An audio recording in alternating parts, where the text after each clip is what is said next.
Hello guys, Shopee haul tayo. Ayan. Bumili ulit ako ng ng parang milk jelly tint kasi yung kung naalala nyo yung huling vinlog ko na ito yung Ilhope. Ano ko kung napanood nyo na yun. Ayan, ito. Na-disappoint ako dito kasi hindi siya kasing yung kanyang hindi kasing kagaya nung sa milk makeup na jelly tint na malambot. Ito kasi guys matigas. Ayan, matigas. Para siyang lipstick. Ayan, tapos hindi pa siya gaanong pigmented. Ayan, pangit. Kaya, na-disappoint ako dito dahil dalawa pa yung binili ko. Hindi pala siya maganda. So, ang pagkakamali ko doon, bumili agad ako ng wala pang nakakabiling ibang tao. Wala akong hindi ko natingnan yung mga review. Kung pareha siya nung milk makeup na jelly tint. Kaya ayan. Ito, ni-research ko talaga siya. Ayan. Itong jelly lip and cheek tint. Ayan, ang tatak niya. May plastic, pa siya na balot. Ito, nakita ko may mga nag-review na at nakabili. Saka naglagay sila ng video na talagang malambot siya kagaya nung sa milk makeup. Ayan. Kung mahilig kayo sa makeup, for sure, alam niyo yung sinasabi ko na milk jelly tint. Mag-insert ako dyan ng sample picture. Pero kasi yun guys, yung original nun is nasa 1,000 ang mahal. Kaya naghanap ako ng counterpart niya na mumurahin lang sa Shopee. Yun nga nakamalas-malasan, pangit yung una kong nabili. Pero ito, siya, ML Smile Makeup ang tatak niya. Pakita ko sa inyo mamaya yung close up. Ayan. Sabi naman dun is, malambot siya. Ayan. ML Smile. Tapos maraming kulay doon na, pero ang pinili ko kasi yung pinaka-dark para sure na pigmented. Kasi alam niyo naman maitim yung labi ko. Kailangan madark yung kulay. Lalo na pag may kaitiman.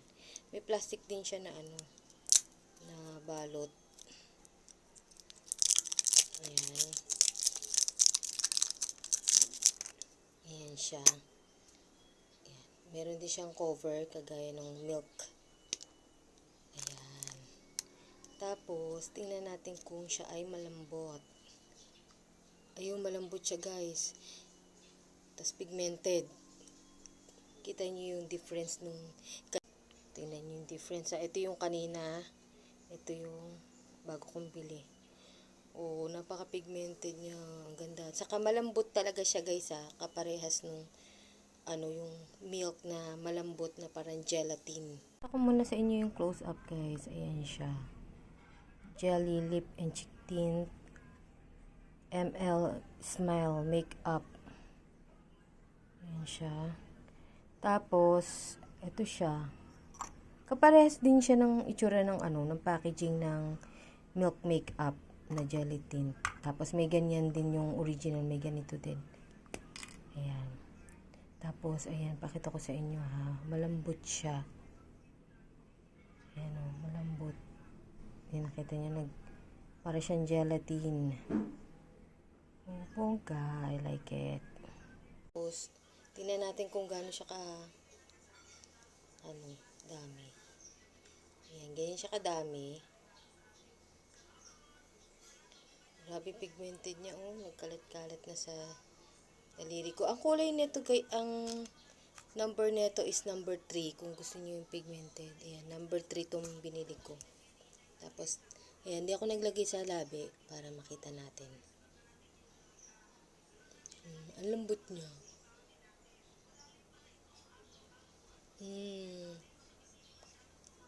Pigmented.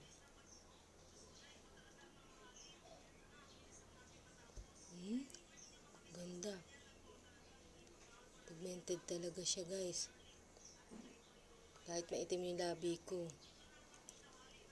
Tapos, dito sa pisngi. Kasi nag BB cream at powder. Tingnan natin kung blendable siya kahit may nakapatong na powder. Ay, yung pigmented. Wait lang. Yun nga lang, kailangan mabilis kayong mag-blend kasi hindi siya ganun ka-blendable. Kaya kailangan pagka-apply nyo, blend agad. Ayan. Ito. Hey! Ito agad. Nabiblend naman siya kahit papano, kahit na may powder. Kita nyo. Yun nga lang, hindi siya ganun ka-blendable. Kailangan bilisan nyo ang pagbiblend. Ganda. Yan o, pigmented siya.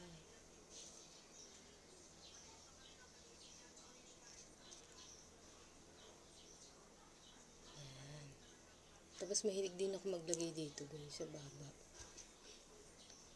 Kunwari mistisahin talaga. Ayan. Teka, takpan ko lang muna Ayan. Ganda na ito, sulit. Nagkalat na yung nagkalat na siya. Pakita ko Ayan guys, so kahit sa personal guys, pigmented siya. Ito may salamin ako. Pigmented siya. Yan, yun nga lang, bilisan nyo lang pag blend, pagka-apply nyo, huwag nyo nang patagalin, blend nyo na agad kasi nga, siya para siyang tubig, para lang siyang tubig, hindi siya malagkit. Siyempre pag medyo may lagkit o yung parang may pagka-oil, yun, blendable yun kasi may pagka-oil. Ito parang may pagka-water tint siya. Ayan, at saka pa pala guys, hindi siya mahapdi sa labi, hindi naman siya nakaka-dry. Hindi siya nakaka-dry. Tapos, yung amoy niya guys, baka kasi isipin niyo baka amoy chemical. Wala siyang amoy. Wala siyang amoy guys.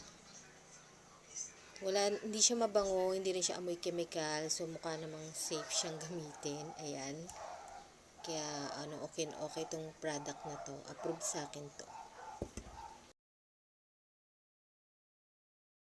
So, ayan guys, marirecommend ko tong product na to. Kasi, tip lang sa inyo guys, pag order kayo online, pag sa mga Shopee, bumili kayo doon sa mga seller na marami na nakabili, yung marami ng reviews, para makikita nyo yung mga review ng mga nakabili na kung same doon sa ina-advertise. Kasi sinasabi din nila kung hindi maganda yung product, ganyan. Ang pagkakamali ko lang talaga nung binili ko to, sobra akong nagmadali kasi sobra akong na-excite kasi nga kakaiba yung napanood ko sa TikTok na milk makeup, tapos naghanap agad ako sa Shopee ng parang ganun. So, nung may nahanap ako, tas mura pa, ayun, nagmadali ako, dalawa binili ko. Mas mura lang to ng onte, pero ito, less than 100 lang, 88 pesos. Ayan, kaya murang-mura pa rin yan. Pati yung itsura ng shop niya, and then yung kanyang Shopee link, just in case gusto nyong bumili nito. Alam ko meron din sa Shopee, may nakita din ako sa Shopee na nakalagay is milk makeup, pero pirated.